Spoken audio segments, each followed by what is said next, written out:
Every की किताबें हैं वो। कॉम्पिटेटिव तो किसी ने बताया ही नहीं कि किसे कहते हैं। पहला क्वेश्चन, नॉर्सेट एम्स नॉर्सेट 1 का नर्सिंग ऑफिसर है ना, ये 2020 से शुरू हुआ था। 2020 का पहला क्वेश्चन, पहला क्वेश्चन का मतलब ये नहीं कि एग्जाम में ये पहला क्वेश्चन होगा, ये प्रोबेबल क्वेश्चन होता है जो याद से, मेमोरी से लोगों ने याद रखा था कि हाँ हाँ ये पेपर में आया था क्वेश्चन। समझ में आई बात? कह रहा है ना, look at the following, denote, identify image and identify the grade of pressure सोर। ये प्रेशर सोर का ग्रेड पूछ रहा है, यानी कि जो हम लोग प्रेशर सोर होता है, प्रेशर अल्सर होता है जो हम लोगों को डेकोबाइटिस अल्सर जिसे बोलते हैं, यानी पेशेंट जब बहुत दिनों तक बेड रिडन होता है तो उसको ये प्रॉब्लम देखने को मिलती है। ठीक है, तो उसको जब ये प्रॉब्लम देखने को मिलती है तो उस कंडीशन में जो है शोर होता है, तो शोर जो है अलग अलग लेवल का होता है, ग्रेड 1 2 3 4। अब देखो एक शॉर्ट बात बताता हूँ कि तुम्हारे पास बुक होगा ये, ठीक है, अब यही चलेगा, मतलब तो बुक होगा अगर तुम्हारे पास ये वाला, तो तुम इसको यहीं पे लिखने लगोगे, क्योंकि इससे रिलेटेड और 5 क्वेश्चन मैं यहाँ पे बताऊंगा जो तुम्हारे मिसिंग हो जाते हैं। ठीक है, या फिर तुम्हारे पास दूसरा दे, तुम अपना जो है रनिंग नोट्स लेके बैठो कि इस टॉपिक के बारे में और क्या क्या बताया गया, और फिर बाद में उसको नोट डाउन करो। तो प्रेशर सोर्स से पहले हम लोग क्या क्या पढ़ चुके हैं कि प्रेशर सोर्स जो है वो को किस चीज से धुलना चाहिए। प्रेशर सोर अगर हुआ है पेशेंट का तो किससे धुलना चाहिए हमको? नॉर्मल सलाइन से धुलना चाहिए, है ना। ये हमने अभी रिसेंटली देखा है ना। कितने देर में इसको जो है धुलना चाहिए, कितने देर में जो है उसको जो वुंड को ड्रेसिंग या फिर उसको जो है एक तरीके से जितने राउंड करने होंगे, राउंड करने होंगे, एवरी शिफ्ट या एवरी 8 आवर, है ना, एवरी शिफ्ट या एवरी 8 आवर पे चेंज करते हैं ना। 2 क्वेश्चन ये हुआ। प्रेशर सोर के पेशेंट को जो है वो कौन सा पोजीशन देते हैं? प्रेशर सोर के पेशेंट को कौन सा पोजीशन देते हैं? प्रोन पोजीशन देते हैं ना, पेट के बल लेटा रहता है, क्योंकि अगर सीधा पोजीशन देते हैं तो शोर जो है वो कहाँ प्रेशर पॉइंट पे बनता है, जहां जहां प्रेशर हो, हिप्स के एरिया में, है ना, एंकल नीज में, है ना, ये सारी जगहों पे, एल्बो में, यहाँ पे जो है प्रेशर होने के चांसेस ज्यादा होते हैं। इसीलिए जो प्रेशर सोर के पेशेंट होते हैं उनको कौन सा पोजीशन देते हैं? प्रोन पोजीशन देते हैं, है ना। क्या? हाँ, प्रेशर सोर को मेजर करने के लिए जिस स्केल का यूज किया जाता है उसको क्या बोलते हैं भाई साहब? ब्रेंडन स्केल, ब्रेडन स्केल या नॉर्सन स्केल है। ब्रेडन स्केल या नॉर्सन स्केल। आगे की क्लासेस में ब्रेडन स्केल का स्कोर आपसे जरूर पूछा जाएगा कि हल्का सा उखड़ा हुआ है और रेडनेस हुआ है, ठीक है, और जो है उसमें कुछ पस का डिस्चार्ज हो रहा है, तो बताइए ब्रेडन स्केल का स्कोर कितना हुआ, है ना। जिस लेवल का धीरे धीरे बढ़ रहा है, पहले पूछता था प्रेशर सोर किससे नापते हैं, तो भाई नॉर्सन स्केल से, ब्रेडन स्केल से। अब क्या कर दिया भाई, उसका मेजरमेंट पूछने लग रहा है, तो उसके लिए आपको तैयार रहना है, ठीक है, और दिमाग को 100% यहाँ लगाएंगे तभी ये चीजें जो है आपके लिए इजी बनेंगी। मुझे लगता है आपको प्रेशर सोर का सिर्फ ग्रेड जो है वो अभी आप इसमें पढ़ रहे हैं, ऑलरेडी जो हमने पढ़ा है उतना आपने जवाब दे दिया। कौन कौन सा जवाब दे दिया आपने? पोजीशन का जवाब दे दिया कि प्रोन पोजीशन देते हैं, आपने जवाब दे दिया किससे जो है मेजर करते हैं, ब्रेडन स्केल या नॉर्सन स्केल से मेजर करते हैं, ठीक है, आपने जवाब दे दिया कि इसको धुलते किससे हैं भाई, तो एनएस से। कितने टाइम में? एवरी 8 आवर या एवरी शिफ्ट, बात दोनों बराबर है, क्योंकि आपका घंटा 8 घंटे का ही शिफ्ट होता है ना। ठीक है, नॉर्सेट में, एम्स में नर्सिंग ऑफिसर की जो ड्यूटी होती है वो कितने आवर की होती है? 8 से 2 कितना हुआ? 8 10 11 6 घंटे की, है ना। 6 घंटे की आपकी ड्यूटी होती है, बाकी हैंड ओवर लोगे और दोगे, यही होता है ना। 6 घंटे की ड्यूटी करोगे फिर मौज करोगे। ठीक है, ग्रेड पूछ रहा है भाई साहब कि कौन सा ग्रेड है, ग्रेड 1 है या ग्रेड 2 है या ग्रेड 3 है या ग्रेड 4 है ना। तो मैंने आपको बताया था कि जो चीजें, हाँ जी सर ग्रेड 4 लग रहा है। ग्रेड 4 लग रहा है, क्योंकि एकदम पूरी तरीके से जो है वो पेशेंट जो है वो डिस्टर्बिंग मोड में लग रहा है ना। ठीक है, ये देखिए, तो इस तरीके से पढ़ने से क्या होगा ना भाई, मैं जो आपको बहुत ज्यादा फोकस कराता हूँ 1000 बार एक ही बात को, कि आप इस तरीके से पढ़ोगे भाई तो आपको याद रहेगा ना कि हाँ यार मैंने देखा था इस तरीके से, जो है उसमें ब्लिस्टर बना हुआ था बिल्कुल छोटा सा, है ना, तो ये ग्रेड 1 है, ठीक है। अब वो ब्लिस्टर फूट गया भाई साहब, है ना, और स्किन जो है वो इंटैक्ट वहां से हट गई है, 2 हो गया। इसमें क्या हो रहा है, पूरे फ्लैश दिखाई दे रहे हैं ना, यानी मसल्स जो है वो पूरे एक्सपोज हो रहे हैं, उसमें रेडनेस दिख रहा है। 3 हो गया, बोन दिखाई दे रहा है, क्या हो, बोन दिखाई दे रहा है, तो क्या हो गया, 4 हो गया, है ना। ये देखिए चारों, बगल वाला भी फोटो आप देख सकते हैं, पहले में रेडनेस आ गया एरिया में, दूसरे वाले में स्टेज 2 में देखो वहां पे जो है वो ब्लिस्टर जो है वो फॉर्म हो गया, रेडनेस हो गया एरिया में, तीसरे में वो एरिया खोखला हो गया है, देखो तीसरे में वो एरिया जो है यू बन गया है, चौथे में जो है यू बना है और सीधे जो है वो बोन को जाके टच कर गया है। ठीक है भाई, तो इस इमेज की स्क्रीनशॉट हमारे पास रहेगी तब ना हम बाद में जाके पढ़ेंगे कि हाँ एक बार मैंने इस चीज को पढ़ा था। ये मान लो देखो, पहले वाला जो है दिखा रहा है रेडनेस होता है तो कैसा दिखाई देगा, ब्लिस्टर फॉर्म हो जाता है, सेकंड में जो है वो ब्लिस्टर का फॉर्मेशन देखने को मिलता है, ठीक है। तीसरे में क्या होता है, स्किन को डैमेज कर देते हैं, वहां से स्किन हट जाती है, और चौथे में टिश्यू लॉस हो जाता है और लाइफ थ्रेटनिंग इन्फेक्शन होता है, बोन में चला जाता है ये चीज। पहले में ब्लिस्टर यानी लाली बनी हुई है, दूसरे में वो सॉरी रेडनेस लाल लाल सिर्फ दिख रहा है, दूसरे में वो फूल जाएगा, मतलब ऊपर की तरफ स्वेलिंग रहेगी उसमें, जिसको ब्लिस्टर कह रहे हैं ना, कुछ बना रहेगा अंदर में, मटेरियल रहेगा उसमें, ठीक है। और तीसरे में वो हट जाएगा, स्किन वहां से बिल्कुल जो है वो हट जाएगी, है ना, डैमेज हो जाएगी पूरी तरीके से, चौथे में बोन पे चला जाएगा, है ना।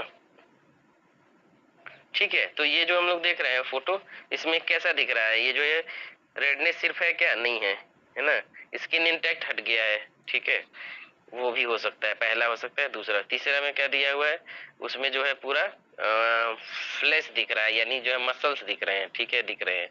चौथे में क्या हो रहा है, बोन जो है वो बोन तक पहुंच गया है ना, सीवियर फॉर्म में है, तो क्या हो सकता है, 4 stage, grade 4 sir, grade 4। Grade 4 हो सकता है, ठीक है। क्लियर है पहला क्वेश्चन नॉर्सेट 1 का कि ग्रेड 4 हो सकता है। साथ साथ में हमने ये देखा कि भाई साहब हो सकता है अगली बार एग्जाम में हमसे सिर्फ रेडनेस या सिर्फ ब्लिस्टर या सिर्फ स्किन इंटैक्ट का क्वेश्चन पूछ ले हमसे, तो हमें ये इमेजेस याद होने चाहिए, ठीक है। एक और देख लो, इसमें दिया है एंकल में मान लो इन्फ्लेमेशन है ना, दूसरे में देखो वो इन्फ्लेमेशन में जो है ब्लिस्टर का फॉर्मेशन हो जाएगा, तीसरे में वो वहां से हट जाएगा, स्किन जो है पूरी तरीके से वहां से हट जाएगा, और चौथे में क्या है भाई, बोन दिखाई दे रहा है उसका, है ना, एंकल का बोन दिखाई दे रहा है, ठीक है। तो और ऊपर वाला फोटो देखो, नीचे वाला मत देखो, नीचे से हताहत हो सकते हो तुम। पहले में देखो रेडनेस है, दूसरे में हल्का सा जो है वो इन्फ्लेमेशन हुआ, रेडनेस हुआ, ब्लिस्टर पॉपिल्स मैक्यूल्स बन सकता है, तीसरे में वो स्किन वहां से बिल्कुल हट जाएगा, और चौथे में जो है वो क्या होगा, बोन दिखाई देने लगे, ठीक है।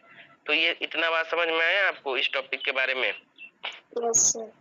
कई बार एग्जाम में, अभी आपने SGPGI का पेपर देखा होगा तो उसमें पूछा था कि नॉन ब्लेंचिंग है और स्किन इंटैक्ट है, आई डोंट नो आपको याद है कि नहीं, बोला था कि नॉन ब्लेंचिंग है और स्किन इंटैक्ट है, तो बताइए कि वो किस स्टेज ऑफ प्रेशर सोर में है, ठीक है। सेकंड, फर्स्ट में देखो नॉन ब्लेंचिंग है ना, और क्या स्किन इंटैक्ट है ना, विथ इंटैक्ट एपिडर्मिस, तो ये क्या हो जाएगा, फर्स्ट स्टेज में। दूसरा इस तरीके से आपसे पूछ सकता है, ये वाला सीन रख के आपसे डायरेक्टली क्वेश्चन पूछ सकता है, तो आपको उस तरीके से भी याद होना चाहिए। पढ़िए तो कायदे से, बिल्कुल ध्यान से, ताकि जो है, यानी अगर आपको फोटो निकलवाना होगा तो आपका ये पेज होगा, क्योंकि इसमें प्रॉब्लम के साथ साथ में जो है उसका जो है वो एक्सप्लेनेशन दिया हुआ है ना। पार्शियल थिकनेस होगा, अल्सर इन्वॉल्व होगा, एपिडर्मिस और डर्मिस में 2 है, फुल थिकनेस होगा तो 3 है, और डीप टिश्यू डिस्ट्रक्शन यानी बोन में चला गया तो 4 है। 4 वाला इजी है, 2 वाला इजी, 1 वाला इजी है, 1 और 2 में 2 और 3 में कंफ्यूजन होता है, 2 में स्किन इंटैक्ट रहेगा, ब्लिस्टर रहेगा, और 3 में जो है वो स्किन जो है वहां से हट जाएगा, डैमेज हो जाएगा, डिस्ट्रक्ट हो जाएगा। समझ में आए भाई आप लोगों को? सर ठीक है, प्रेशर सोर्स से इस तरीके के क्वेश्चन आपके एग्जाम में पूछ सकते हैं, ओके।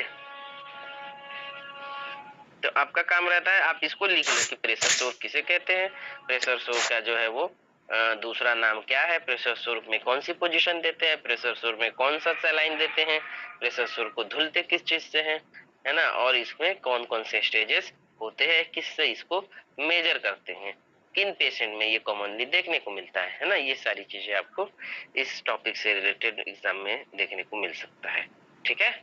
और मैं उम्मीद करूंगा जब हम लोग 10 सेट सॉल्व कर लेंगे कि आप जो है कोई भी क्वेश्चन को सॉल्व करने में आपको बहुत ही इजी और आसानी होगी, क्योंकि इसमें दिया एक है, हमने पढ़ा है अभी 5-6 क्वेश्चन मिनिमम हम लोगों ने देख चुके हैं, ठीक है। देखो यहाँ पे वो चीज एक्सप्लेन में दिया हुआ है, तो याद रखना नॉन ब्लेंचिंग जहाँ आएगा वहां पे 1 होता है, जहाँ पे हड्डी दिखाई देगा वहां पे 4 होता है ना, आसान शब्दों में अगर बात करें तो, ठीक है। और बचा बीच का 2, तो एक में जो है वो क्या होता है हमारा, ठीक है, स्वेलिंग रहेगा, पिंक रहेगा, रेडनेस रहेगा, है ना, फूला हुआ रहेगा, वो ब्लिस्टर, गुड, है ना। और तीसरे वाले में जो है वो क्या मिलेगा, स्किन दिखने लगेंगे, मसल्स दिखाई देगा। एक और वो वर्ड होता है, देखो देखो वो इसमें डार्क कलर में दिया हुआ है ना, एक पॉइंट इसमें डार्क कलर में दिया हुआ है, डार्क कलर में लिखा हुआ है, कि आपसे ये पूछ सकता है कि पेन जो है वो कब होना बंद हो जाता है, या किस स्टेज में जो है वो पेन नहीं होता। वेरी इंपॉर्टेंट क्वेश्चन है ना। एक बैच जो है वो इमरजेंसी में बर्न के केसेस लेके गया था, है ना। बर्न में भी आपका यही होगा कि उसमें पेन जो है वो थर्ड से आपका बंद हो जाएगा, ठीक है। तो ये बर्न तो नहीं है, इसमें कंफ्यूज मत होना, बर्न क्या होता है और जो है क्या बोलते हैं, एक वुंड हीलिंग क्या होता है वो अलग है, और ये जो है अलग है। ये पेशेंट को लेटे लेटे प्रॉब्लम होती है, हॉस्पिटल में ही होती है ना। नर्सिंग के केयरिंग में कमी की वजह से भी ये चीज आपको देखने को मिल सकता है। इसीलिए पोजीशन को 2 से 3 घंटे पे चेंज करते रहना चाहिए ताकि ब्लड फ्लो होते रहे। बाकी मैंने आपको जो है इसी ऑनलाइन क्लास में जो है वो इमेज बना के दिखाया था कि कैसे वो जो है हड्डी जो है वो उसको धीरे धीरे चुभने लगती है और वो वहां से ब्लड फ्लो खत्म हो जाता है, साइनोसिस होने लगता है, और फिर आपको रेडनेस, स्वेलिंग और ब्लिस्टर और ब्लेंचिंग और ये सारी चीजें देखने को मिलती हैं आगे आगे। ठीक है भाई, इसमें कोई पढ़ने की जरूरत है, ये इसका मैंने फोटो आपको इधर दिखा दिया है, ठीक है।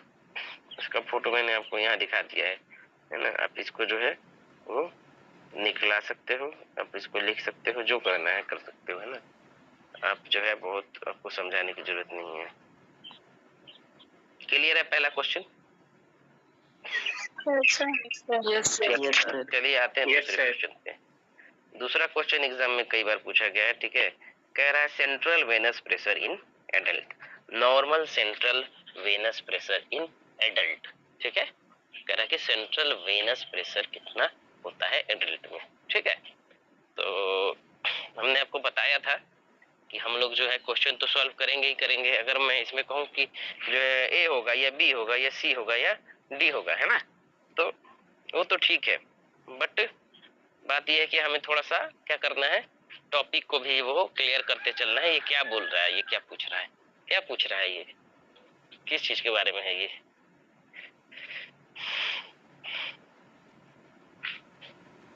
मान लो हम इसका आंसर लगा दिए सी, अमित, है ना। Yes sir. तो हमें समझना भी तो होगा ये क्या है सी, और ये जो है क्यों सी होना चाहिए, बी क्यों नहीं है, ए क्यों नहीं है। ये सेंट्रल वेनस प्रेशर क्या है भाई, क्या है कोई बताइए। सेंट्रल वेनस प्रेशर होती है ब्लड वाली, जो ब्रेन को सीधे हार्ट को ब्लड देती है भाई। फिर से सेंट्रल ब्रेन होती है, मतलब सीधे ब्रेन को या हार्ट को, मतलब वो ब्लड देती। ब्रेन को तो वो देती है तो कैरोटिड वाली रहती है ना। ओके, जो हम लोग चेक करते हैं सीपीआर के टाइम में। और कोई बताइए, ठीक है। सेंट्रल वेनस प्रेशर पूछा है, हमने आंसर लगा दिया लकी, है कि नहीं, कि 8 से 15 होगा सर, है कि नहीं। क्या है ये, है ना, क्योंकि अगली बार तो कुछ और पूछ देगा ना। चलो, नहीं पता है किसी को। वेन्स पे कितनी मतलब प्रेशर से पड़ रहा है। ठीक है, गुड, बहुत अच्छा, है ना। वेन पे कितना प्रेशर पड़ रहा है, ओके, ठीक है। चलो मैं थोड़ा सा पहले बता दूं। जो sir blood pump, heart pump जो कर रहा है, उससे जो ब्लड इंक्रीज हो रहा है, वो वेन्स में कितनी प्रेशर से जा रहा है। हाँ, यानी ब्लड फ्लो कितना तेजी में हो रहा है ना। यानी हमारे नसों में जो ब्लड फ्लो चल रहा है, यानी जो प्रेशर है ना, प्रेशर है उसकी गति क्या है ना। तो हम पूरा गति नाप रहे हैं तो कह रहे हैं 120/80 mmHg है कि नहीं। तो वो एक वेन का पूछ रहा है कि एक नस का बताओ कि कितना है ना। तो वेनस कैपेसिटी किसको कहते हैं, जो अभी दिवेंद्र बता रहा था कि वेनस कैपेसिटी का मतलब हुआ कि कितना जो है वेन ब्लड को कैरी कर सकती है। वेनस रिटर्न का मतलब हुआ जब हार्ट से जो है दोबारा से ब्लड रिटर्न होके आती है ना, जो आपके पल्मोनरी वेन से प्यूरिफाई होके फिर दोबारा से जब जाती है, तो उसका प्रेशर कितना है। और एक होता है जो एक्चुअल पे बात करते हैं, central venous pressure, central venous pressure. किस पे प्रेशर कह रहा है? वेनस पे प्रेशर, यानी वेन पे है जो है वो प्रेशर कितना लग रहा है। ठीक है, समझ में आ रहा है आप लोगों को मेरी बात? Yes sir. सारी चीजें ऑनलाइन क्लास में बता पाना बहुत मुश्किल होता है। अब जैसे ईसीजी है, वो उसमें PQRST वेव है ना, कौन से वेव में जो है वो डाउनफॉल होने पे क्या होता है, कौन से वेव को जो है वो क्या इंडिकेट करता है, ST एलिवेशन क्या होता है, हाइपोक्लेमिया कौन रिप्रेजेंट कर रहा है, थोड़ा सा डिफिकल्ट होता है। इसलिए आप देखें, आपको कंसंट्रेशन की ज्यादा जरूरत है। सुबह का टाइम है, आपको नींद वींद भी आ सकता है। अब मैं तो आपको देख नहीं रहा ना कि भाई आप पढ़ रहे हैं नहीं पढ़ रहे हैं या आप क्या कर रहे हैं, लेकिन अगर आप नहीं कर रहे हैं, आप जा सकते हैं और आप करते हैं तो ईमानदारी से करिए। मेरे लिए नहीं कर रहे हैं, सिर्फ अपने और अपने घर वालों के लिए कर रहे हैं, अपने फ्यूचर के लिए कर रहे हैं। सेंट्रल वेनस प्रेशर क्या हुआ? वेनस पे, वेन पे प्रेशर, वेन पे कितना प्रेशर पड़ रहा है। अब ये कौन सा प्रेशर भाई? सेंट्रल कह रहा है। सेंट्रल का मतलब ऐसा वेन जो सेंटर में है, ऐसा वेन जो सेंटर में है, तो उसको क्या कह रहे हैं हम? Central venous pressure. और सेंट्रल वेनस होता कौन कौन सा है? किसी को पता है सेंट्रल वेनस होता कौन कौन सा है? तुम्हारा एनाटॉमी हमारे जैसा है का जी? तुम लोग को तो एनाटॉमी अच्छे अच्छे टीचर पढ़ाए हैं, वो आंचल सर पढ़ाए हैं और प्रद्युमन सर पढ़ाए हैं। और जो एनाटॉमी पढ़ाता है ना, तो मुझे लगता है ना कि मतलब मेरा अपना मानना है कि बहुत तेज होगा पढ़ने में, मतलब मुझे ऐसा लगता है। मुझे ना मेरे प्रिंसिपल सर पढ़ाए थे, इतना शानदार पढ़ाए थे ना कि हमेशा उनको याद करती हूँ। चलो कोई बात नहीं, तुम्हें नहीं पता है तो इतनी बात पता है कि देखो मान लो, चलो तुमको कैसे मैं बताऊं सेंट्रल वेनस प्रेशर क्या है। देखो मान लो एक आदमी है ना, जैसे तुम हो, ठीक है, तो तुम्हारी बॉडी में जो है वो क्या हो रहा है? ब्लड आ रहा है, ठीक है, क्या हो रहा है? ब्लड आ रहा है, ठीक है। तो वो जो है दो रास्ते से आ रहा है, एक सुपीरियर वेना कावा से आ रहा है और एक इंफीरियर वेना कावा से आ रहा है, ठीक है। देखो जो ऊपर से ब्लड आता है, यानी ब्रेन के एरिया से है ना, सिर में से, और इधर का आता है, वो कहाँ से आता है? सुपीरियर वेना कावा। ऊपर में देखो SVC लिखा हुआ है, लिखा है SVC, सुपीरियर वेना कावा। और जो नीचे से काफ मसल जो है, काफ मसल को जो सेकेंड हार्ट बोलते हैं, उधर से जितना भी ब्लड फ्लो जो है वो आ रहा है, वो किधर के रूट से आ रहा है? नीचे वाले में देखो, इंफीरियर वेना कावा, ठीक है, ये होता है। बाकी तुम जानते हो ब्लड जो है वो राइट एट्रियम में आता है, ट्राइकस्पिड वाल्व के बाद जो है वो राइट वेंट्रिकल में जाता है, फिर पल्मोनरी आर्टरी के थ्रू जो है लंग्स में जाता है, फिर वहां से लेफ्ट एट्रियम में, लेफ्ट एट्रियम से लेफ्ट वेंट्रिकल में, फिर एरोटिक के थ्रू वो बाहर जाता है। इतनी बात पता है क्या तुमको? Yes sir. ठीक है, नहीं पता है तो फिर से जाकर पढ़ना। अब मैं इसको रिपीट नहीं करने वाला हूँ कि कोई भी ब्लड जो है वो कौन सा ब्लड होता है? डीऑक्सीजनेटेड ब्लड होता है, वो राइट एट्रियम में है। फिर ट्राइकस्पिड वाल्व है वो खुला, वो राइट वेंट्रिकल में गया, राइट वेंट्रिकल से पल्मोनरी आर्टरी के थ्रू वो जो है चला गया लंग्स में, है ना। फिर वहां से जो है वो लेफ्ट एट्रियम में है, लेफ्ट से लेफ्ट वेंट्रिकल में है, लेफ्ट वेंट्रिकल से एरोटिक के थ्रू फिर वो जो ऑक्सीजनेटेड ब्लड है वो बाहर चला गया, बॉडी में मूव करने लगा, है ना। ये बेसिक चीज हुई, हमें ज्यादा इसमें फोकस नहीं करना है। मैं ये बता रहा हूँ कि ये जो सुपीरियर वेना कावा है और इंफीरियर वेना कावा है ना, जो क्या कर रहा है? हेवी ब्लड को जो है वो लेके आ रहा है ना, लेके आ रहा है ना हमारी बॉडी से, ठीक है। डीऑक्सीजनेटेड ब्लड, डीऑक्सीजनेटेड है ना, एक ऊपर की तरफ से ला रहा है और एक नीचे की तरफ से ला रहा है, ठीक है। यानी एक जो है हमारे जो है दिमाग की तरफ से एरिया से सुपीरियर वेना कावा, और एक नीचे वाले एरिया से काफ मसल और नीचे के जितने भी पार्ट है वहां से इंफीरियर। तो ये इन्हीं का प्रेशर के बारे में बात कर रहा है भाई, ठीक है। सिंपल में बताऊं तो, ठीक है, सिंपल में बताऊं तो ये सुपीरियर वेना कावा और इंफीरियर वेना कावा पे क्या प्रेशर है, ठीक है, उसी के बारे में बात कर रहा है। सेंट्रल वेनस जो है, इन्हीं दो जो है वो वेन्स को हम लोग कहेंगे। इतनी बात समझ में आई आपको? ठीक है। सेंट्रल वेनस प्रेशर में देखो लिखा है feeling pressure to the right side of the heart, है ना। कह रहा है कि किस प्रेशर से हार्ट में जो है वो क्या हो रहा है? खून भर रहा है, that is central venous pressure, है ना। Pressure around the cavo arterial junction, है ना। कैवो आर्टेरियल जंक्शन के पास में कितना प्रेशर है? और कैवो आर्टेरियल जंक्शन क्या है? यानी सुपीरियर वेना कावा और राइट एट्रियम के बीच में एक लाइनिंग है। सुपीरियर वेना कावा और राइट एट्रियम के बीच में एक ब्लैक कलर का दिख रहा है, ठीक है, दिख रहा है आपको? इधर देखोगे सुपीरियर वेना कावा, इधर राइट आर्टरियम है, इसके बीच में जो है वो एक ब्लैक कलर का दिख रहा है। वहां पे कितना प्रेशर है? That should be called as central venous pressure. इतनी बात समझ में आई आपको? यानी इंसान को जो डीऑक्सीजनेटेड ब्लड सुपीरियर वेना कावा से जो है राइट एट्रियम में जा रहा है या इंफीरियर वेना कावा से जो ब्लड आ रहा है, उस ब्लड का फ्लो कितना है, उस ब्लड का जो है वो मेजरमेंट कितना है, कितना कैपेसिटी कर रहा है, उसका रनिंग पूछ रहा है वो। That is called as central venous pressure. Feeling pressure right side of the heart, pressure around the cavo arterial junction और surrogated for right arterial pressure, है ना। यानी जो उसका वेन का जो है प्रेशर कितना लग रहा है, that should be called as central venous pressure. ठीक है, थोड़ा मोड़ा समझ में आया? थोड़ा सा? Yes sir. ठीक है, यानी हमसे superior vena cava inferior vena cava में जो प्रेशर लग रहा है उसको कह रहा है कि क्या होता है। सिंपल सा आंसर होता है इसका, है ना, 5 से 10 सेंटीमीटर H2O, 5 से 10 सेंटीमीटर H2O।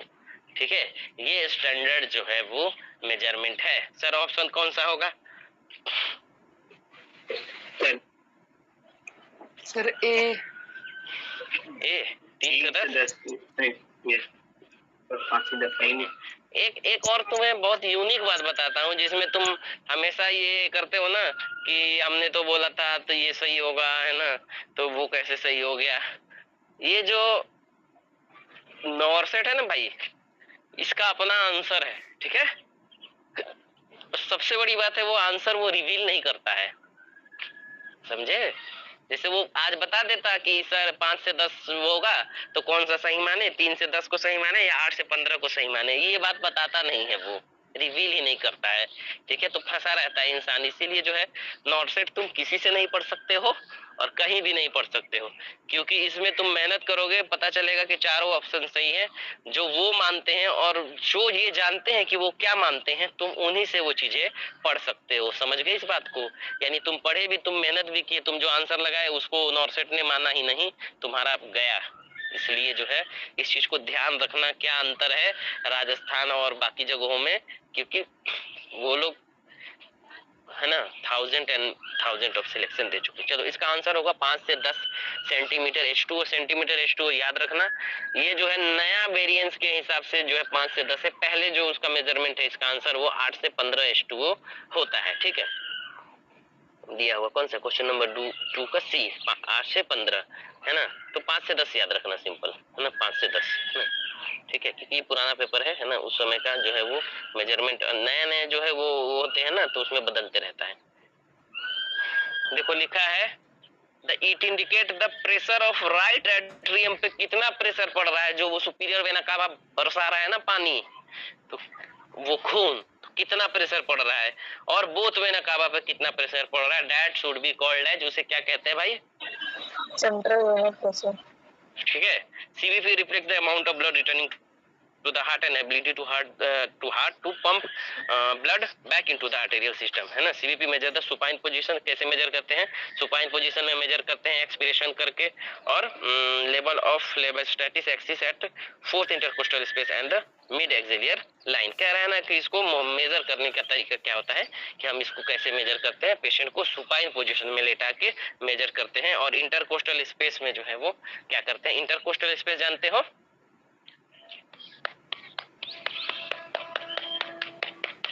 नहीं जानते हो इंटरकोस्टल स्पेस? तो नहीं जानते हो तो इसमें हम कौन कौन से जो है शिक्षकों का नाम ले, प्रॉब्लम तुम्हारे अंदर है, क्योंकि मैंने देखा है वो लोग बहुत कायदे से पढ़ाए थे तुम लोगों को। ठीक है, इंटरकोस्टल स्पेस होता है भाई साहब, ये तुम्हारी बत्ती जानते हो? बत्ती बत्ती, अरे रीब केज जानते हो? Rib cage, yes rib cage. Yes sir, हाँ जी, उन्हीं के बीच के स्पेस को कहते हैं इंटरकोस्टल स्पेस, रिब्स। हाँ, इंटरकोस्टल स्पेस, यानी जो तुम अपना रीब केज देखोगे, है ना, छू के देखोगे जब अपना रीब केज, है ना, तो उस रीब केज में क्या है भाई साहब, जो बीच बीच में जगह खाली है ना, जगह खाली है ना, उसको जो है वो स्पेस को इंटरकोस्टल स्पेस कहते हैं, वहां पे जो है वो मेजर करते हैं। ठीक है, और मिड एक्सिलरी लाइन, है ना, यानी मिड एक्सिलरी लाइन क्या होता है, एकदम बीचों बीच का लाइन, और उसे इंटरकोस्टल स्पेस नंबर क्या हो जाएगा, 4 हो जाएगा। एक बार फोटो देखोगे तो समझ में आ जाएगा। सीवीपी में तुमने देखा इंफीरियर वेना कावा सुपीरियर वेना कावा के जो प्रेशर को मेजर कर रहा है, या फिर राइट आर्टरियम पे कितना प्रेशर पड़ रहा है उसको मेजर कर रहा है। मेजरमेंट का थी क्या हुआ, वर्क क्या हुआ, 5 to 10 सेंटीमीटर H2O, ठीक है, क्योंकि हर जगह 5 से 10 रहेगा, mmH दे दीजिएगा तो गड़बड़ा जाओगे। कैसे करते हैं, सुपाइन पोजीशन में लेटा के मेजर करते हैं। ओके ठीक है, 2 to 8 दिया है इसमें, और इन सेंटीमीटर। स्टर्नम से अगर नाप रहे हैं तो 0 से 14 आ रहा है, और मिड एक्सिलरी से नाप रहे हैं तो 8 से 15 आ रहा है, यानी अलग अलग जगह से मेजर करने पे अलग अलग आ रहा है, लेकिन 5 से 10 सेंटीमीटर H2O याद रखना, अभी रिसेंट का जो मैं बता रहा हूँ तुमको, ठीक है। बाकी अगर तुम्हारे ऑप्शन में 8 से 15 है तो 8 से 15 लगाओगे, दोनों ऑप्शन नहीं देगा कहीं भी। 2 mmHg है ना, 2 mmHg या कहो 2 सेंटीमीटर H2O इंडिकेट करता है कि पेशेंट को क्या है, हाइपोवोलेमिया है, यानी हम मेजर कर रहे हैं कितना चाहिए हमको, चाहिए कितना हमको, 5 to 10 5 to 10 चाहिए है ना, या 8 से 15 चाहिए, चलो ठीक है, दोनों मान लेते हैं, ठीक है। लेकिन अगर 2 या उससे कम आ रहा है तो प्रॉब्लम क्या है भाई साहब, कि हाइपोवोलेमिया है, वॉल्यूम भाई साहब कम है, ये अलग से एग्जाम में पूछा जा चुका है, उसको तुरंत आईवी चढ़ाओ, ठीक है। और in CVP more than 10 mm 8 लिखा है, 10 mmHg then it indicate hypervolaemia.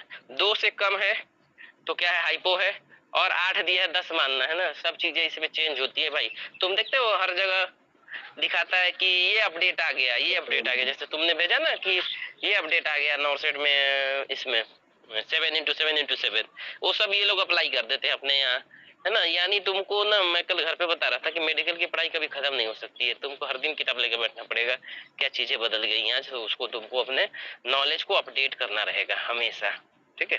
चलो, then it test of to reduce, यानी अगर भाई 2 से कम है तो हाइपो है, और 10 से ज्यादा है तो हाइपर है, ठीक है। समझ में आया ये कॉन्सेप्ट सीबीपी का? यस चलो, इसके बाद देखो एक और क्वेश्चन इसका करा देते हैं, है ना। एक पेशेंट है, डायग्नोस है, हुआ है लेफ्ट वेंट्रिकल फेलियर हुआ है उसका, है ना, लेफ्ट वेंट्रिकल फेलियर हुआ है ना, तो वेंट्रिकुलर फिब्रिलेशन अभी तुमने रिसेंटली देखा होगा, है ना, and high pulmonary capillary wedge pressure, और उसका जो है कैपिलरी वेज प्रेशर क्या हो गया है, बहुत ज्यादा बढ़ गया है, ठीक है।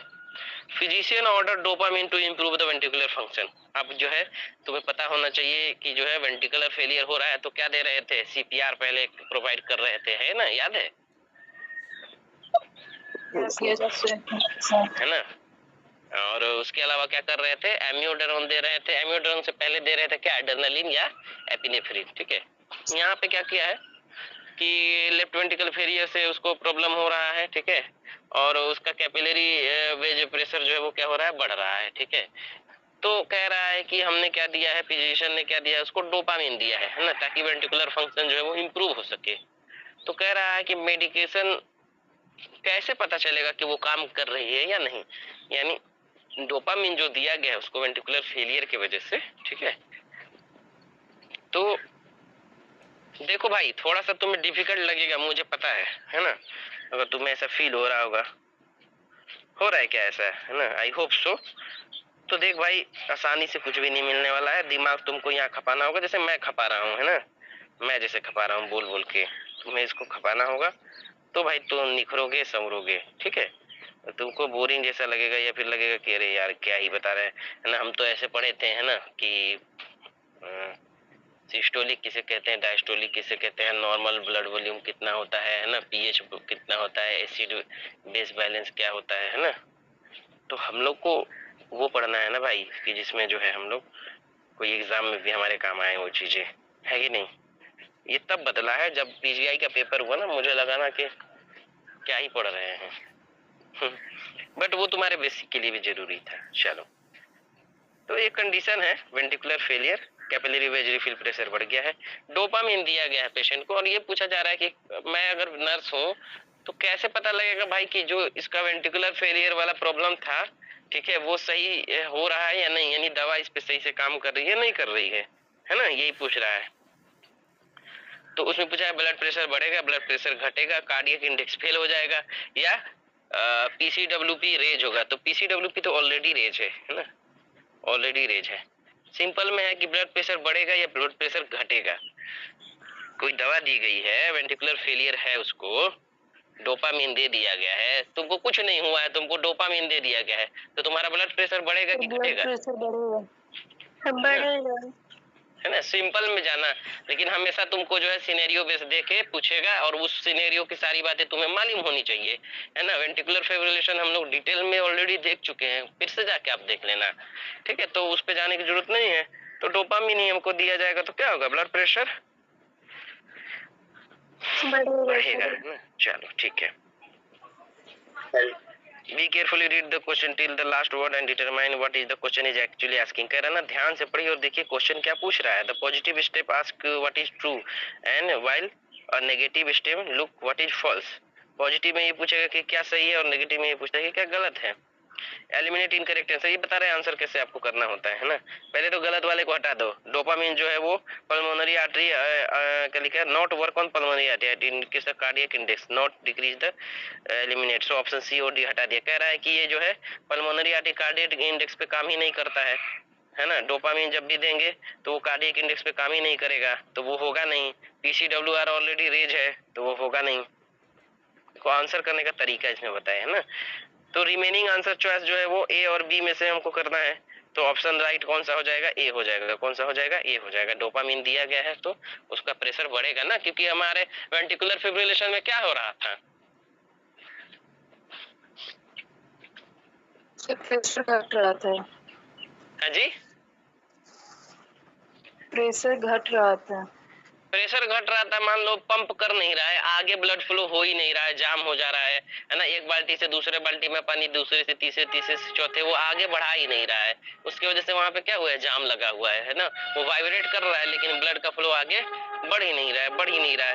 तो दवा दिया गया है तो ब्लड फ्लो आगे बढ़ेगा ना, है ना। ठीक है, यस सर। ओके। मेरे घर से ट्रेन का डिस्टेंस बहुत कम है, बगल में ही है ना। शादी वादी होगा तो दोनों को बुलाएंगे।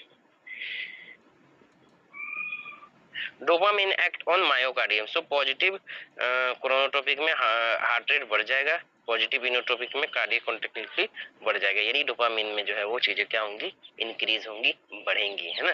ठीक है, समझ में आई भाई आपको? Yes sir. ठीक है। अब अगला क्वेश्चन जो है इजी होगा तो करा दे रहे हैं, नहीं तो कल बताएंगे तुमको। कह रहे हैं ना, एक बच्चा है ना, एडल्ट है। ओके चलो, एक एडल्ट है। पिन्ना को कैसे जो है उसको जो है वो करेंगे जिससे उसको कान में दवाई डाला जा सके, है ना। एक आदमी है, उसको कान में दवाई डालना है। आई ड्रॉप, सिप्रोफ्लोक्सासिन, ओफ्लोक्सासिन। आंखों में दवा डालने का तरीका सीख चुके हो? Yes sir. कितना सेंटीमीटर रखना है, ग्लव्स पहनना है, कितना सेंटीमीटर रखना है, एक आंख में डालना है ना। किधर डालना है भाई, लोअर आईलिड में। कहाँ डालना है, लोअर आईलिड में, ठीक है। और जो है किसको प्रेस करके रखना है, इनर कैंथस को प्रेस करके रखना है। तो आपको जो है ये बात पता हो गई है कि आंख में दवा कैसे डाली जाती है। बहुत बेसिक चीज आपको पता है। पेशेंट को सुपाइन में लेटा के आराम से ये तरीका अपनाया जाता है और एक से दूसरे आंख में डालने में 2 से 5 मिनट की वेट करना चाहिए। तो ये आप जान चुके हैं, आंखों के बारे में आपको बताया जा चुका है। नहीं जानते हैं फिर से एक बार जाके पढ़ेंगे। आपके अंदर जो है ना इंथुजियाज्म होना चाहिए, एनर्जी होनी चाहिए और आपके अंदर जो है वो एक क्रेविंग होनी चाहिए पढ़ाई को लेके, है ना। जैसे मैं पढ़ता हूँ तो एक ऑप्शन मेरा सही होता है तो मैं सोचता हूँ बाकी ऑप्शन जो है वो गलत क्यों है और इसमें इसका आंसर क्या हो सकता है, तो क्वेश्चन क्या बनेगा अगर आंसर ये होता तो, है ना। शुरू से तो चीजें आपको एक ही क्वेश्चन में 5-10 क्वेश्चन करा देती हैं। अब मैं कोशिश करता हूँ जैसे मैं पढ़ता हूँ आप भी उसी तरीके का सीखो। अभी हम कान पे आने से पहले पूरा आंख को दोबारा से जो है वो रिवाइज कर लिए हैं। आपने नहीं पढ़ा है कोई बात नहीं, फिर से जाके देखना कि आंख में दवाई डालने का तरीका क्या है, तो एटलीस्ट कम से कम अपने घर वालों के आंखों में दवाई अच्छे से डाल सकते, है ना। नहीं तो एक दिखाता है वीडियो में पूरा डब्बा ही उसके आंख में चला जाता। ठीक है, क्या करेंगे भाई साहब? Sir upward and forward. Sir option A, option D. B downward और backward? D D upward to upward और बैक। अपवर्ड और बैकवर्ड। सर अपवर्ड होगा, डाउनवर्ड एंड फॉरवर्ड रहेगा सर, पहले नीचे Downward का and खींचेंगे फिर forward। ऊपर का उठाएंगे। तो डाउनवर्ड करे तो फिर फॉरवर्ड क्यों कर रहे हैं? तो फिर अच्छा डाउनवर्ड अपवर्ड नहीं, ठीक ठीक ठीक। यानी चारों ऑप्शन हमारे हो चुके हैं आज के क्वेश्चन में, है कि नहीं? चारों क्वेश्चन हो चुके हैं, चारों ऑप्शन आप लोगों ने दे दिया है, ठीक है। चलो अच्छी बात है ना, उम्मीद है कि एग्जाम में है तो एक ही सब लोग लगाए। सिंपल लॉजिक से समझना है हमको। बड़ा आदमी है, क्या है? एडल्ट है ना? एडल्ट है। एडल्ट किधर? ऊपर। एडल्ट क्या हुआ भाई? ऊपर। Adult upward forward. एडल्ट क्या है? ऊपर है ना। एडल्ट क्या है? अपवर्ड है, ऊपर है। और कैसा है? फॉरवर्ड है ना, बड़ा है, ठीक है। बिल्कुल जो है वो उसको वो बता रहा हूँ निमोनिक टाइप पे कैसे याद करते हैं। तो बड़ा इंसान होगा यानी एडल्ट होगा तो ऊपर की तरफ पिन्ना को खींचेंगे और फॉरवर्ड करेंगे। ऊपर की तरफ पहले खींच लेंगे और आगे की तरफ फॉरवर्ड करेंगे। कान की बनावट की वजह से ऐसा है, बट आप उतना में मत जाओ। आप ये देखो कि बड़ा आदमी है, अपवर्ड ऊपर है, बड़ा है वो, और फॉरवर्ड है ना, ठीक है। छोटा बच्चा है तो क्या है? डाउनवर्ड है और डाउनवर्ड है और बैकवर्ड। बैकवर्ड है, ठीक है। ये बात आपको समझ में आई? छोटी सी बात। Yes sir. किसी की कान में दवाई डालना है, अगर वो आदमी बड़ा है तो अपवर्ड और फॉरवर्ड। अपवर्ड अप ऊपर है, बड़ा आदमी है, अप ऊपर अपवर्ड, और फॉरवर्ड है। छोटा का वो ऑलरेडी पढ़ा चुका हूँ, छोटा का ऑलरेडी बता चुका हूँ। तो छोटे में क्या हो जाएगा? डाउनवर्ड यानी नीचे की तरफ करना है, और बैकवर्ड नीचे की तरफ करना है और पीछे की तरफ करना है, ठीक है। तो एक याद रहेगा तो उससे भी दूसरा आपको याद हो सकता है। छोटा है जो पहले पढ़े हो तो क्या करेंगे? उसको डाउनवर्ड करेंगे नीचे की तरफ, उसका जिसमें कान छेदता है ना, कान जो लोब होता है ना, उसको नीचे की तरफ खींचेंगे और फिर जो है उसको पीछे की तरफ करेंगे, है ना, बैकवर्ड करेंगे, है ना, डाउनवर्ड बैकवर्ड, डाउनवर्ड बैकवर्ड।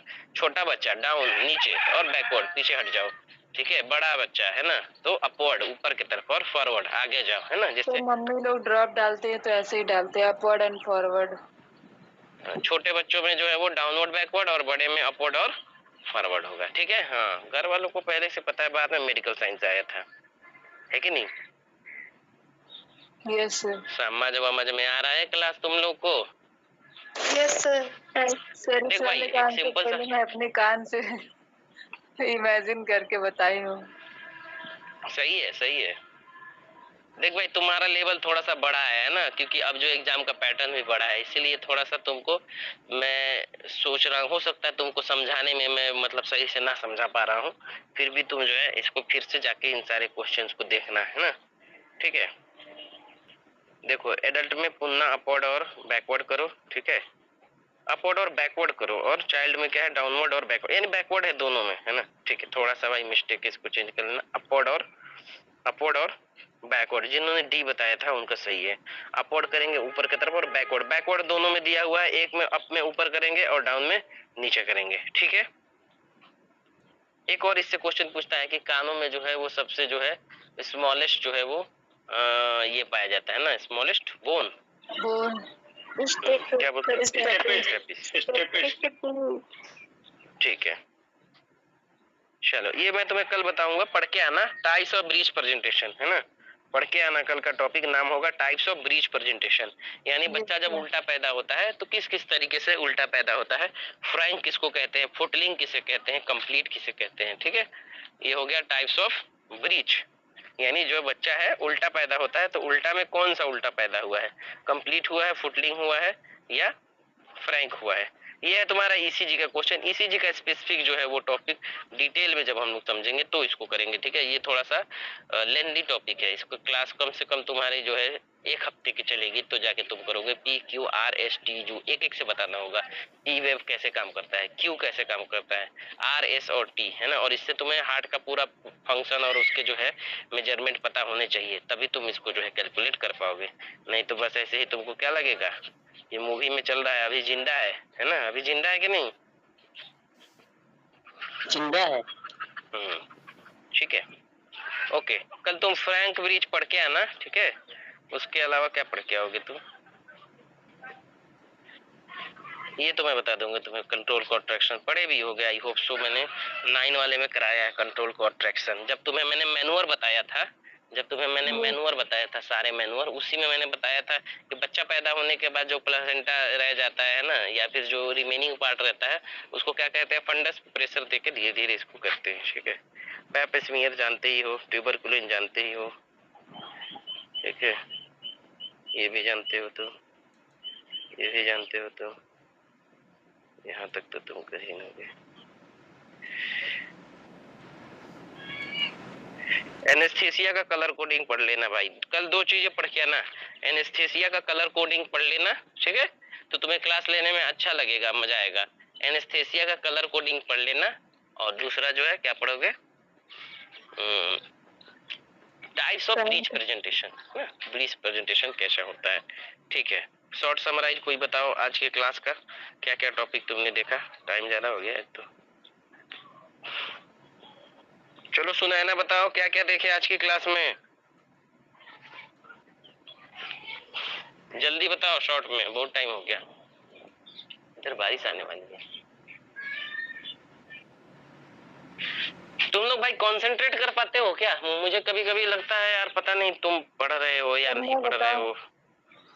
चलो बता दो। प्रेशर सोर देखा हाँ जी। सर, उसमें पोजीशन देखा जो प्रोन देते हैं और क्लीन करते हैं एनएस से, और स्केल जो यूज करते हैं ब्रेडन स्केल और नॉर्सन स्केल, और जो टाइम होता है इसका एवरी शिफ्ट और एवरी 8 आवर। और इसमें सर ग्रेड 4 होते हैं, ग्रेड 1 में जो होता है उसमें रेडनेस दिखाई देता है, और जो ग्रेड 2 होता है उसमें ब्लिस्टर्स फॉर्मेशन होता है, और जो ग्रेड 3 होता है उसमें स्किन डैमेज होती है, और जो ग्रेड 4 है उसमें बोन दिखाई देता है। ठीक है, ओके गुड। दूसरा कोई और बताओ। चलो बहुत अच्छा मानसी। नेक्स्ट कोई और बताओ। सुनैना तुम नहीं हो। चलो अमित बताओ, सेंट्रल वेनस प्रेशर के बारे में बताओ जल्दी से। सर सेंटर वेनस प्रेशर में जो सेंटर जो मतलब राइट एट्रियम और लेफ्ट एट्रियम के बीच में जो वेन होती है उसका प्रेशर जो होता है वो राइट आर्टरियम और राइट वेंट्रिकल के पास में होता है ना। यस सर, हाँ उसी को। ओके, वहाँ पे जो superior vena cava inferior vena कावा जो है, यस सर, या फिर कहेंगे right side of the heart कितना प्रेशर पड़ रहा है ना, दिल के दाहिने तरफ कितना प्रेशर पड़ रहा है ना। तुम्हारा तो बहुत प्रेशर पड़ रहा है। ठीक है। अंजिता तुम्हें क्लास समझ में आ रही है कुछ? यस सर आ रही है। ठीक है। लकी तुम बताओ कुछ और क्या देखे तुम? डोपामीन अगर दे दोगे किसी को, तुम लोग को तो ऐसे ही बहुत रिलीज हो रहा है ना, तो क्या होगा डोपामीन ज्यादा दे देने से? यानी ज्यादा नहीं, डोपामीन देने से क्या होगा सर? ब्लड प्रेशर बढ़ जाएगा, है ना। ठीक है। और छोटा बच्चा है उसको जो है कान कैसे खींचेंगे? डाउनवर्ड बैकवर्ड दोनों में है, ठीक है, ध्यान रखेंगे, है ना। छोटा बच्चा डाउनवर्ड, बड़ा बच्चा अपवर्ड। ओके ठीक है। इतने बातें हम लोगों ने सीखा, कल प्रैंक बेच देखेंगे। और इसको भाई शिद्दत से पढ़ो भाई, ठीक है। इसको जो है ना शिद्दत से पढ़ो। इन फोटोज को जो है जाके है ना अपने घर पे इसको निकलवा लो, निकलवा के इसको लगा दो वहीं पे, है ना। इसको दिन भर देखते रहो, इसको देखते रहो, इसको देखो, इसको ये वाला, और इसको देखो। ठीक है भाई, कायदे से थोड़ा सा पढ़ लेना है। ओके ठीक है भाइयों। Yes sir. पहली बार मेरी क्लास में ना मेरा मुंह दुखा रहा है, ठीक है, तो इसलिए भाई थोड़ा उसको यूटिलाइज करो, कैपिटलाइज करो, इसको लिख लो, इसको पढ़ लो, समझ लो, जिंदगी में कामयाब हो जाओगे भाई। इसमें कोताही करोगे तो फिर जो है मेरी गारंटी नहीं रहेगी किसी चीज की। जितना इनिशिएशन ले रहा हूँ ना उतना उसका कदर करो उसका, है ना। हाँ चलो कल मिलते हैं।